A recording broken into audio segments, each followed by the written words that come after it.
ज़रा सोचिए, आपकी मोबाइल डेटा लाइफलाइन एक रात में 20% महंगी हो गई।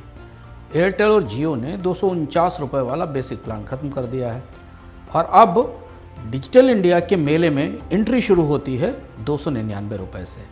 मतलब सस्ता डेटा का ज़माना ख़त्म। 1 GB प्रतिदिन के डेटा वाला स्टार्टर पैक अब इतिहास बन गया है। अब न्यूनतम 299 रुपये देकर ही आप इंटरनेट मोबाइल की दुनिया में दखल पा सकते हैं। आप कहेंगे क्या भाई, मोबाइल की महंगाई क्यों आई?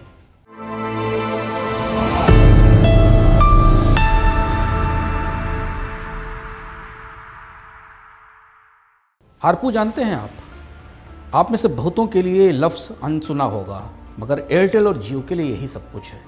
टेलीकॉम कंपनियां चाहती हैं कि बस एक ही नंबर ऊपर जाए, जिसका नाम है आरपू, यानी एवरेज रेवेन्यू पर यूज़र, यानी एक उपभोक्ता से उनकी औसत कमाई कितनी होती है। अब आपका एंट्री लेवल प्लान महंगा कर जियो का आरपू कम से कम 20% बढ़कर 253 रुपये हो जाएगा और पूरी मोबाइल इंडस्ट्री का एवरेज रेवेन्यू पर यूज़र करीब 220 रुपये तक पहुंच सकता है। कंपनियों से पूछिए तो वे कहेंगी कि सरकार से इतना महंगा 5G स्पेक्ट्रम लिया, अब उसका पैसा तो वसूलेंगे ही ना। खुश कौन है? सरकार, जिसे टैक्स मिलेगा। कंपनियों के मुनाफे बढ़ेंगे, निवेशक भी खुश, क्योंकि शेयर तो इस घोषणा के बाद ही चढ़ गए थे। मगर उनका क्या, यानी उपभोक्ताओं का, जो किसी तरह मोबाइल का बिल भरते हैं। अब वे सिम की संख्या कम करेंगे, परिवार में डेटा पूल करेंगे या फिर वोडा, आइडिया और BSNL की तरफ जाएंगे, तब तक जब तक वे भी कीमत नहीं बढ़ाते।